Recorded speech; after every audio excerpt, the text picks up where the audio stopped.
Hi, I'm Susan Swain. Campaign 2020. Você que está ouvindo o seu podcast e curte fazer um bom negócio, vai aí uma dica imperdível. A nova Chevrolet S10 está na sua melhor versão, bruta e macia ao mesmo tempo. De um lado, toda a força e potência de uma picape bruta, invocada e conectada. Do outro, todo o conforto que só a nova suspensão proporciona, muito mais macia e silenciosa, deixando suas viagens ainda mais confortáveis. É a nova S10 que você conhece e confia, ainda mais bruta, brutalmente macia. Acesse chevrolet.com.br para saber mais.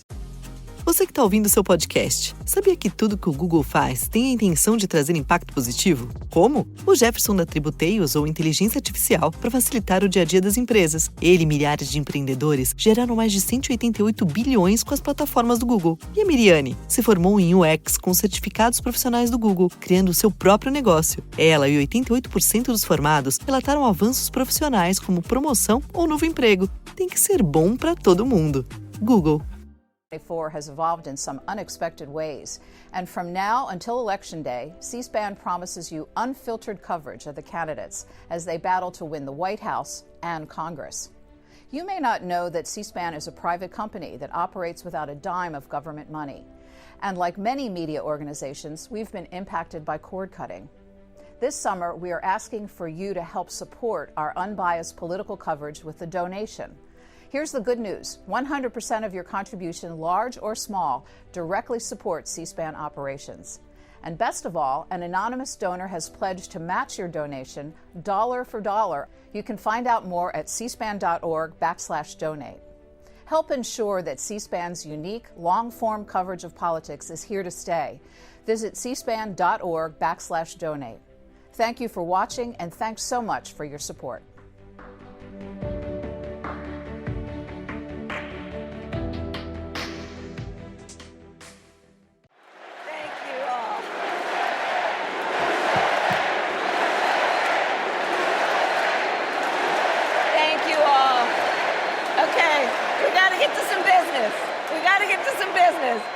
Okay, thank you all. Okay, thank you. Please, thank you so very much. Thank you, everyone. Thank you. Okay, let's get to business. All right. So, let me start by thanking my most incredible husband, Doug, for being an incredible partner to me, an incredible father to Cole and Ella, and happy anniversary, Dougie. I love you so very much. To our President Joe Biden, when I think about the path that we have traveled together, Joe, I am filled with gratitude. Your record is extraordinary, as history will show, and your character is inspiring. And Doug and I love you and Jill and are forever thankful to you both.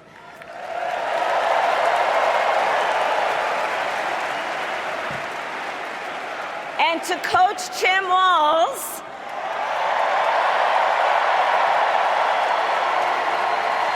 you are going to be an incredible vice president. And to the delegates and everyone who has put your faith in our campaign, your support is humbling. So, America, the path that led me here in recent weeks was no doubt unexpected. But I'm no stranger to unlikely journeys. So, our mother, Kamala Harris, had one of her own. And I miss her every day, and especially right now. And I know she's looking down smiling. I know that. So my mother was 19 when she crossed the world alone, traveling from India to California with an unshakable dream to be the scientist who would cure breast cancer. When she finished school, she was supposed to return home to a traditional arranged marriage. But as fate would have it, she met my father, Donald Harris, a student from Jamaica. They fell in love and got married, and that act of self-determination made my sister Maya and me. Growing up, we moved a lot. I will always remember that big Mayflower truck packed with all our belongings, ready to go to Illinois, to Wisconsin, and wherever our parents' jobs took us.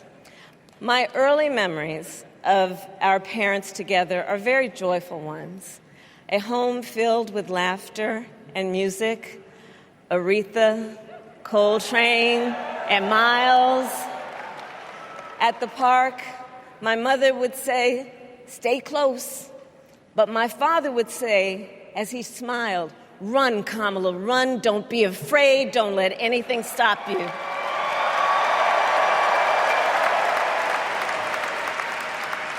From my earliest years, he taught me to be fearless. But the harmony between my parents did not last. When I was in elementary school, they split up. And it was mostly my mother who raised us. Before she could finally afford to buy a home, she rented a small apartment in the East Bay. In the Bay, you either live in the hills or the flatlands. We lived in the flats. A beautiful working-class neighborhood of firefighters, nurses, and construction workers, all who tended their lawns with pride. My mother, she worked long hours, and like many working parents, she leaned on a trusted circle to help raise us. Mrs. Shelton, who ran the daycare below us and became a second mother. Uncle Sherman, Aunt Mary, Uncle Freddie, Auntie Chris.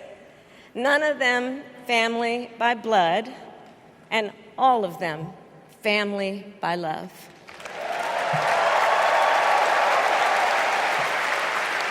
Family who taught us how to make gumbo, how to play chess, and sometimes even let us win. Family who loved us, believed in us, and told us we could be anything and do anything. They instilled in us the values they personified: community, faith, and the importance of treating others as you would want to be treated, with kindness, respect, and compassion. My mother was a brilliant, 5-foot-tall, brown woman with an accent. And as the eldest child, I saw how the world would sometimes treat her. But my mother never lost her cool. She was tough, courageous, a trailblazer in the fight for women's health, and she taught Maya and me a lesson that Michelle mentioned the other night. She taught us to never complain about injustice, but do something about it. Do something about it. That was my mother. And she taught us, and she also taught us, and never do anything half-assed. And that is a direct quote. A direct quote. I grew up immersed in the ideals of the civil rights movement. My parents had met at a civil rights gathering, and they made sure that we learned about civil rights leaders, including the lawyers like Thurgood Marshall and Constance Baker Motley, those who battled in the courtroom to make real the promise of America. So at a young age, I decided I wanted to do that work. I wanted to be a lawyer. And when it came time to choose the type of law I would pursue, I reflected on a pivotal moment in my life. You see, when I was in high school, I started to notice something about my best friend, Wanda. She was sad at school, and there were times she didn't want to go home. So one day I asked if everything was all right, and she confided in me that she was being sexually abused by her stepfather. And I immediately told her she had to come stay with us, and she did. This is one of the reasons I became a prosecutor, to protect people like Wanda, because I believe everyone has a right to safety, to dignity, and to justice.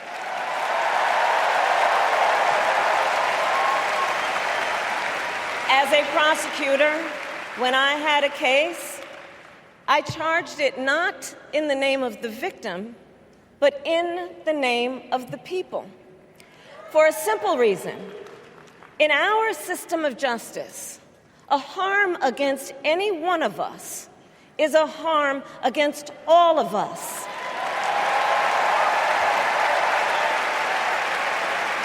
And I would often explain this to console survivors of crime, to remind them no one should be made to fight alone. We are all in this together. And every day in the courtroom, I stood proudly before a judge and I said 5 words: Kamala Harris for the people.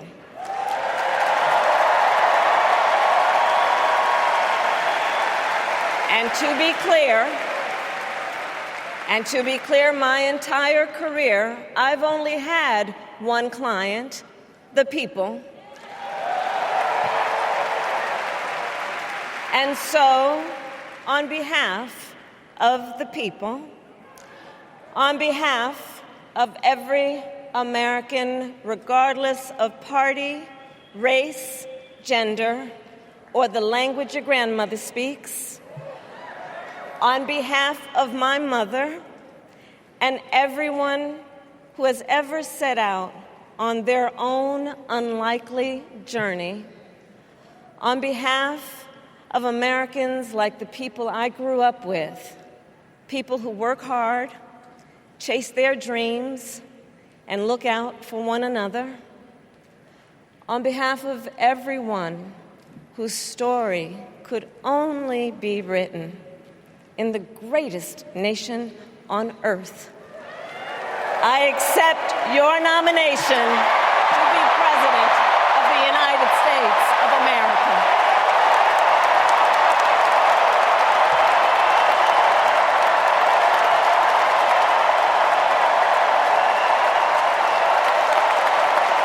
And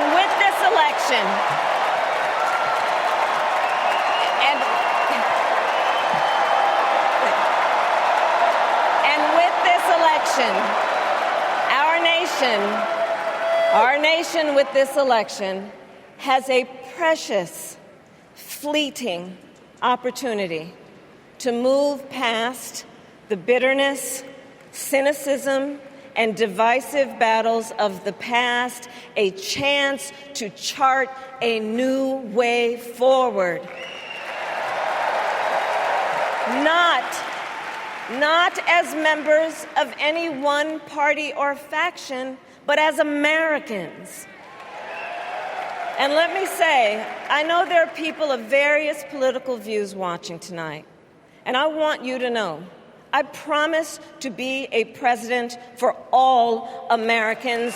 You can always trust me to put country above party and self, to hold sacred America's fundamental principles, from the rule of law to free and fair elections to the peaceful transfer of power.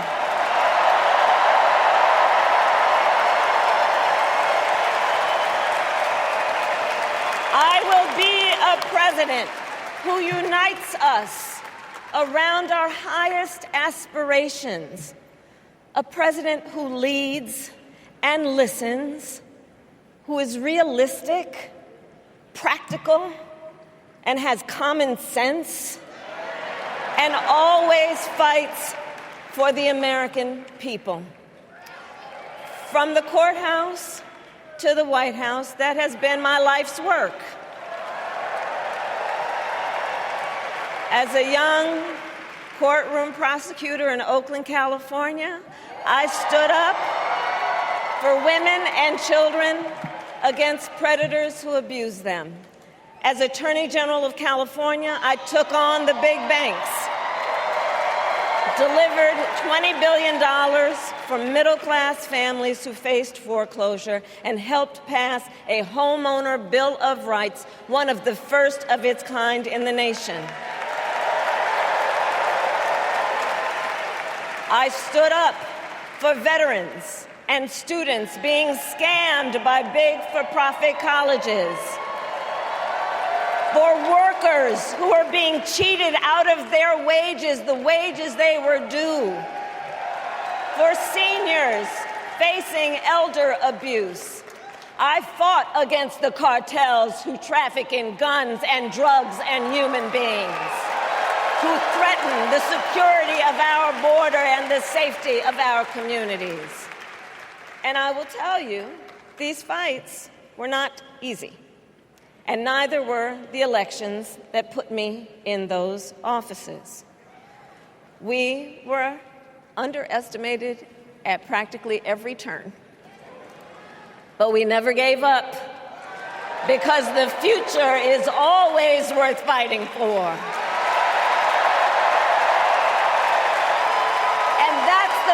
We are in right now, a fight for America's future.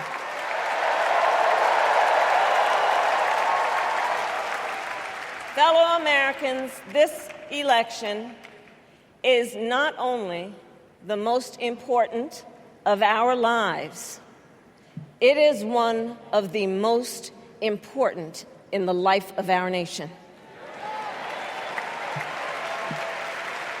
In many ways, Donald Trump is an unserious man. But the consequences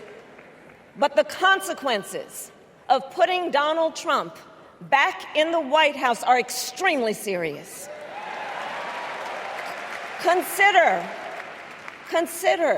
not only the chaos and calamity when he was in office, but also the gravity of what has happened since he lost the last election. Donald Trump tried to throw away your votes. When he failed, he sent an armed mob to the United States Capitol, where they assaulted law enforcement officers. When politicians in his own party begged him to call off the mob and send help, he did the opposite. He fanned the flames. And now, for an entirely different set of crimes, he was found guilty of fraud by a jury of everyday Americans, and separately found liable for committing sexual abuse. And consider what he intends to do if we give him power again. Consider his explicit intent to set free violent extremists who assaulted those law enforcement officers at the Capitol. His explicit intent to jail journalists, political opponents, and anyone he sees as the enemy. His explicit intent to deploy our active duty military against our own citizens. Consider the power he will have, especially after the United States Supreme Court just ruled that he would be immune from criminal prosecution. Just imagine Donald Trump with no guardrails, and how he would use the immense powers of the presidency of the United States. Not to improve your life, not to strengthen our national security, but to serve the only client he has ever had, himself.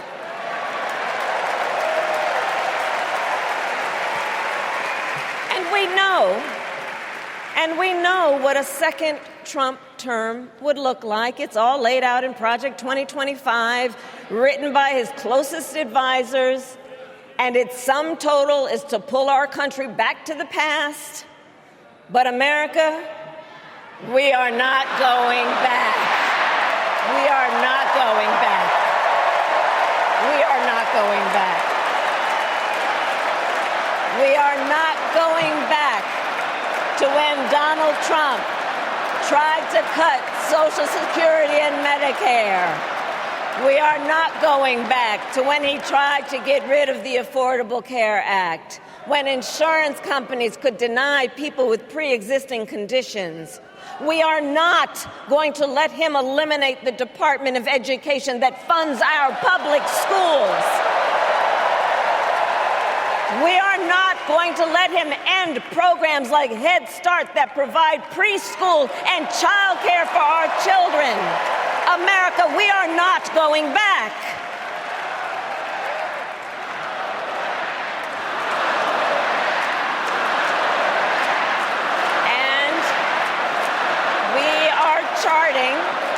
And we are charting a new way forward.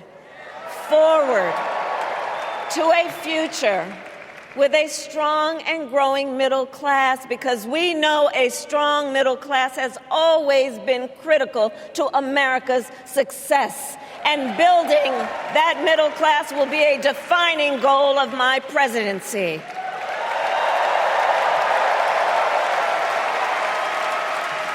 And I'll tell you, this is personal for me. The middle class is where I come from. My mother kept a strict budget. We lived within our means, yet we wanted for little. And she expected us to make the most of the opportunities that were available to us and to be grateful for them. Because, as she taught us, opportunity is not available to everyone. That's why we will create what I call an opportunity economy where everyone has the chance to compete and a chance to succeed. Whether you live in a rural area, small town, or big city. And as president, I will bring together labor and workers and small business owners and entrepreneurs and American companies to create jobs, to grow our economy, and to lower the cost of everyday needs like health care and housing and groceries. We will provide access to capital for small business owners and entrepreneurs and founders. And we will end America's housing shortage and protect Social Security and Medicare. Now compare that to Donald Trump, because I think everyone here knows he doesn't actually fight for the middle class. He doesn't actually fight for the middle class. Instead, he fights for himself and his billionaire friends. And he will give them another round of tax breaks that will add up to $5 trillion to the national debt. And all the while, he intends to enact what in effect is a national sales tax, call it a Trump tax, that would raise prices on middle-class families by almost $4,000 a year. Well, instead of a Trump tax hike, we will pass a middle-class tax cut that will benefit more than 100 million Americans.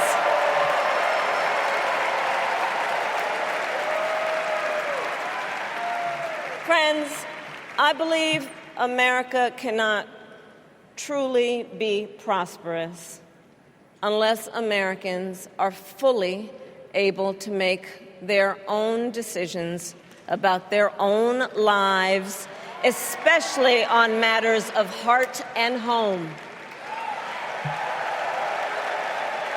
But tonight, in America, too many women are not able to make those decisions. And let's be clear about how we got here. Donald Trump handpicked members of the United States Supreme Court to take away reproductive freedom. And now he brags about it.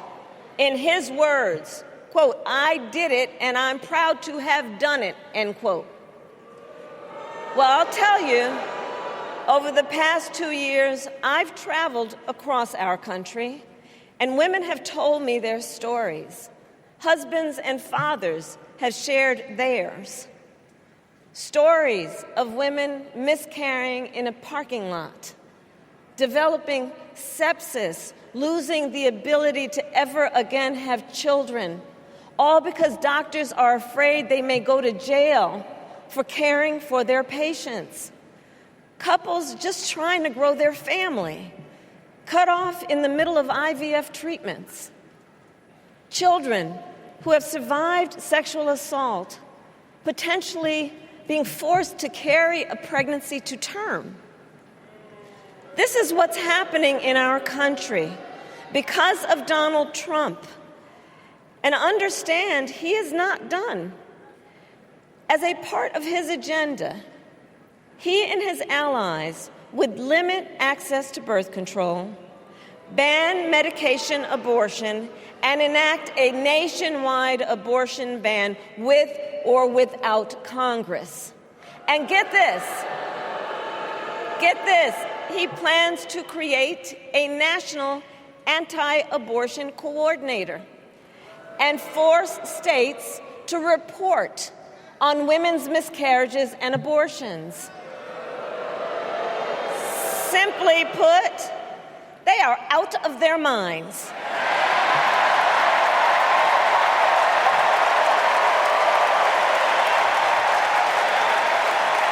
And one must ask, why exactly is it that they don't trust women? Well, we trust women. We trust women. And when Congress passes a bill to restore reproductive freedom, as President of the United States, I will proudly sign it into law.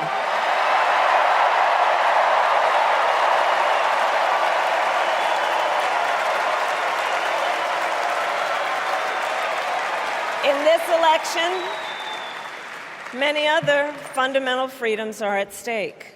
The freedom to live safe from gun violence in our schools, communities, and places of worship. The freedom to love who you love openly and with pride. The freedom to breathe clean air and drink clean water and live free from the pollution that fuels the climate crisis. And the freedom that unlocks all the others, the freedom to vote.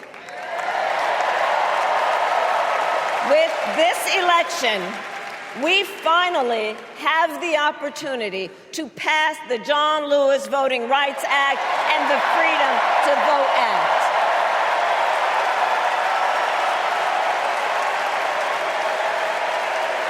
And let me be clear. After decades in law enforcement, I know the importance of safety and security, especially at our border. Last year, Joe and I brought together Democrats and conservative Republicans to write the strongest border bill in decades. The Border Patrol endorsed it. But Donald Trump believes a border deal would hurt his campaign. So he ordered his allies in Congress to kill the deal. Well, I refuse to play politics with our security, and here is my pledge to you. As president, I will bring back the bipartisan border security bill that he killed, and I will sign it into law.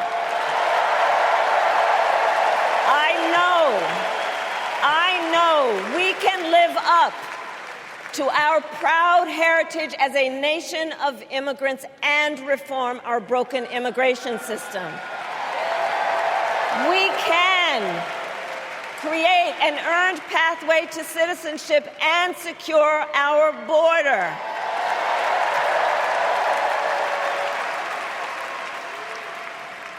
And America, we must also be steadfast in advancing our security and values abroad.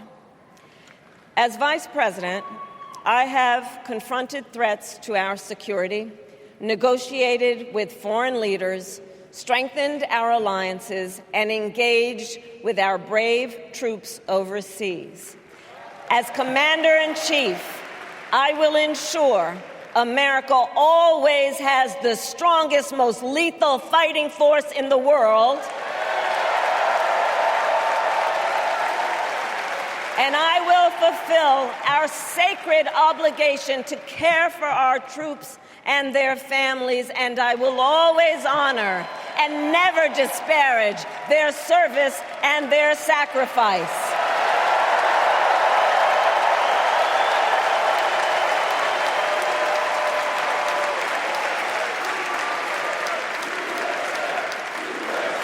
I will make sure that we lead the world into the future on space and artificial intelligence, that America, not China, wins the competition for the 21st century, and that we strengthen, not abdicate, our global leadership. Trump, on the other hand, threatened to abandon NATO. He encouraged Putin to invade our allies, said Russia could, quote, do whatever the hell they want.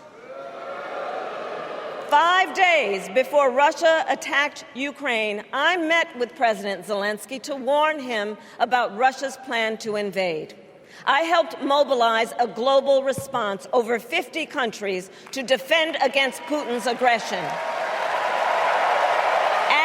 As President, I will stand strong with Ukraine and our NATO allies.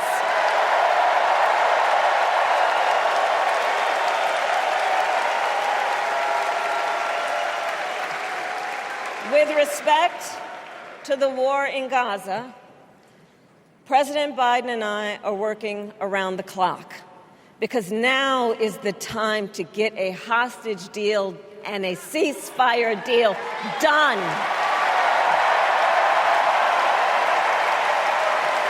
And let me be clear, I will always stand up for Israel's right to defend itself, and I will always ensure Israel has the ability to defend itself, because the people of Israel must never again face the horror that a terrorist organization called Hamas caused on October 7, including unspeakable sexual violence and the massacre of young people at a music festival. At the same time, what has happened in Gaza over the past 10 months is devastating. So many innocent lives lost. Desperate, hungry people fleeing for safety over and over again. The scale of suffering is heartbreaking. President Biden and I are working to end this war such that Israel is secure, the hostages are released, the suffering in Gaza ends, and the Palestinian people can realize their right to dignity, security, freedom, and self-determination.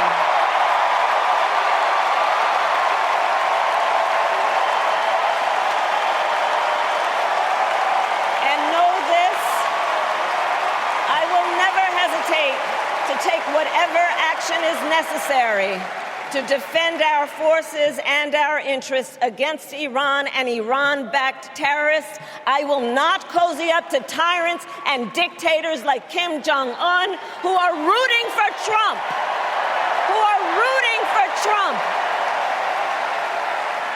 Because, they know he is easy to manipulate with flattery and favors. They know Trump won't hold autocrats accountable because he wants to be an autocrat himself.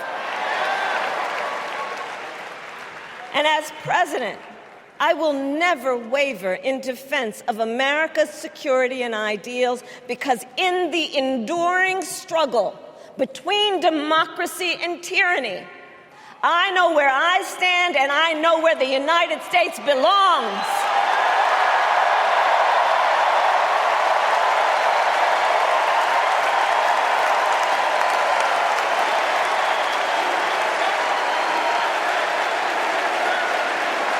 So fellow Americans,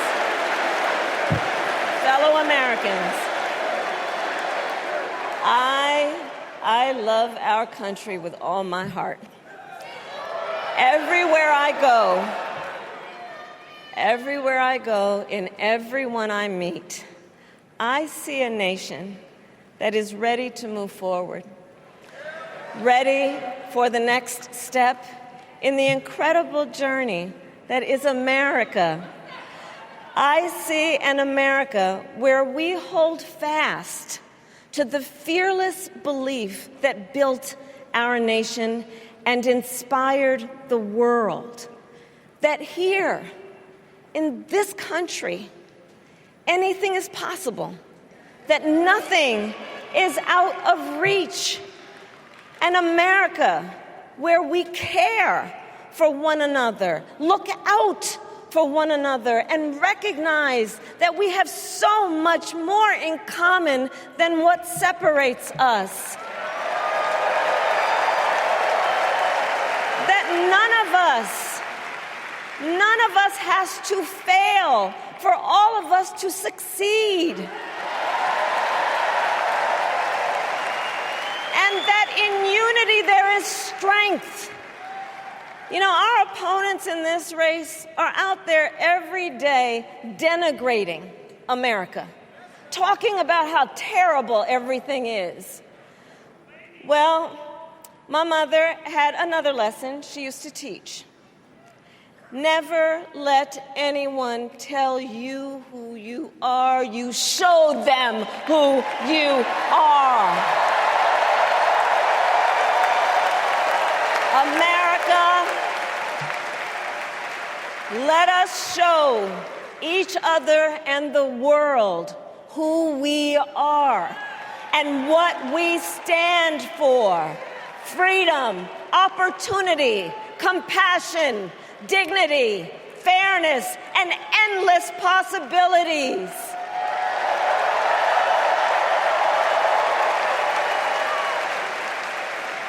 We are the heirs to the greatest democracy in the history of the world.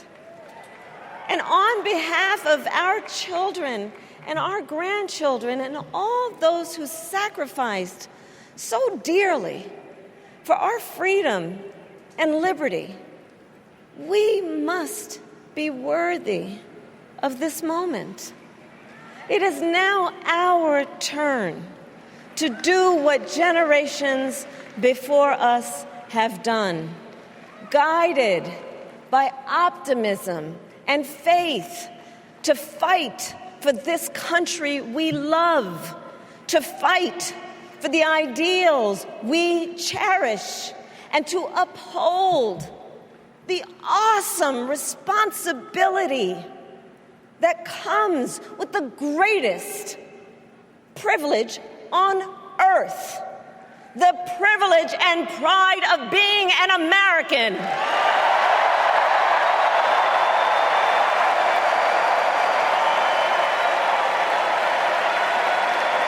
So let's get out there, let's fight for it, let's get out there, let's vote for it, and together let us write the next great chapter in the most extraordinary story ever told. Thank you. God bless you, and may God bless the United States of America. Thank you all.